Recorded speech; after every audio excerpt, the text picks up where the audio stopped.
On the edge of a great forest, where the trees grew so close together that daylight had to squeeze between them, there lived a woodcutter with 3 sons. It was a poor house, warmed more by the fire than by fortune, and every year the father sent his sons deeper into the wood to earn the family's bread with axe and back. The youngest was the kind of boy everyone finds easy to overlook. He answered slowly. He tripped over door frames. He asked questions the others had stopped asking years before. His brothers called him Dummling, and the name stuck harder than any nickname should, until even he had started to believe it. The eldest brother was the first to try his luck in the forest. His mother packed him honey cake and good wine, enough for a full day's work, and kissed his cheek at the door. He hadn't gone far under the pines when a small gray-haired man stepped out from behind a trunk, hunched, hollow-cheeked, hands trembling with what looked like real hunger.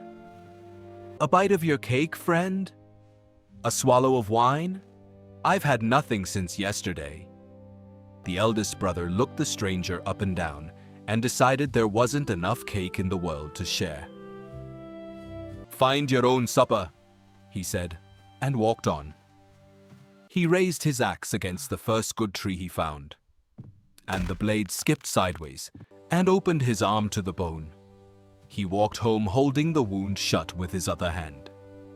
The second brother heard the story and privately thought his brother a fool for being careless, not for being unkind. He packed his own cake and wine and set off the next morning, certain he'd manage better.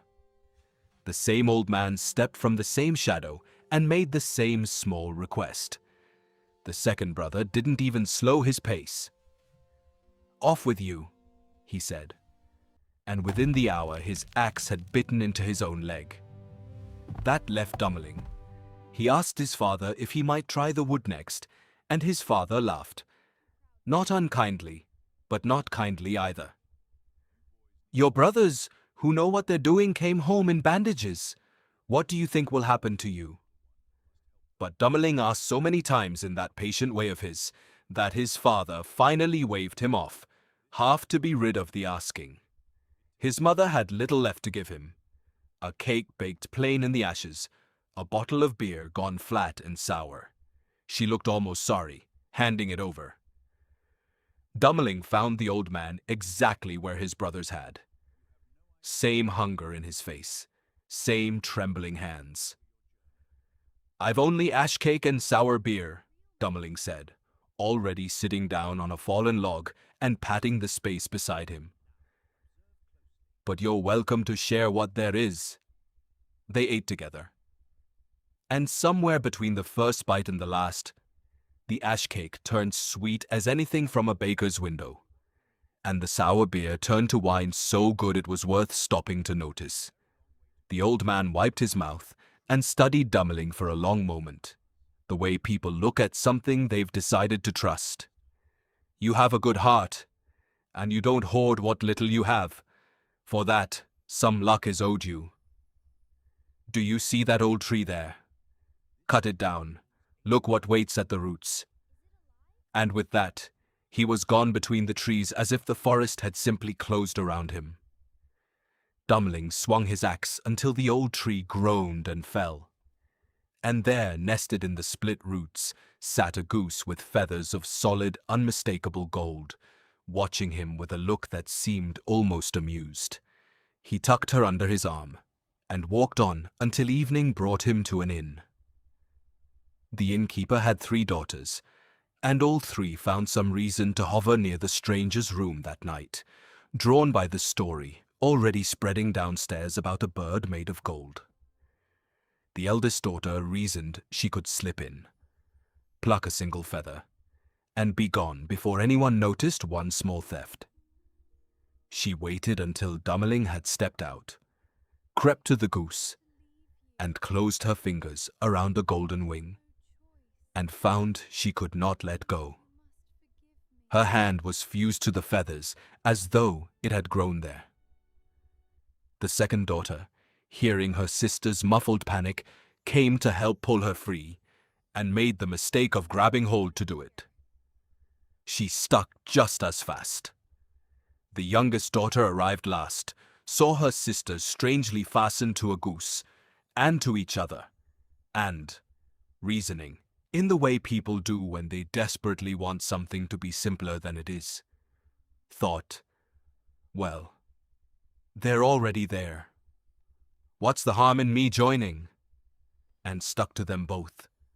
So the three of them spent the night standing awkwardly around a golden goose, unable to sit, unable to leave, glaring at each other in the dark. In the morning, Dummling collected his goose and walked out as if nothing were unusual, and the three sisters had no choice but to stumble along behind him. First one direction and then another. However he happened to turn, a parson crossed their path in the fields and stopped, scandalized. "Shame on you! Chase in after a young man like this! Have you no sense of propriety?" He seized the youngest by the wrist to haul her off the chain, and stuck to her instantly, sputtering, forced now to jog along with the rest.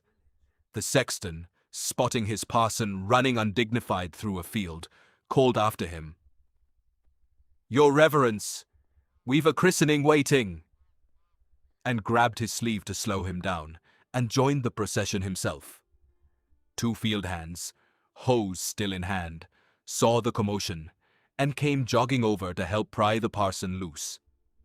The moment their hands closed on the sexton, they were caught too, and now it was 7 people trailing one goose down the road like a strange knotted rope, none of them quite able to explain how they'd gotten there.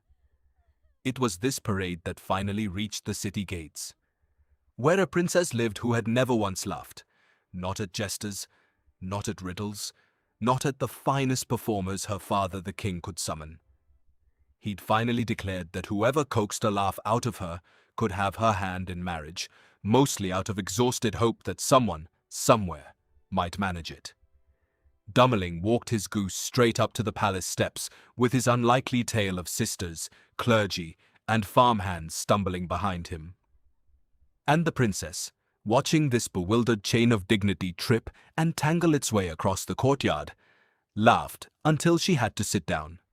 The king, true to his word and rather relieved, gave his daughter's hand to the boy his own household had once called foolish.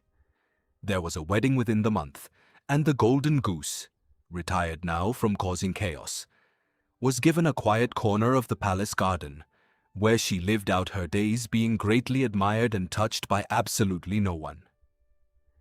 And when the old king died, Dummling, no longer Dummling to anyone, not even his brothers, who had long since stopped laughing, took the throne and ruled long and well. He never forgot the hungry stranger at the forest's edge, nor the lesson that stranger had, without quite meaning to, taught him that what you're willing to give away costs you far less than what it eventually returns.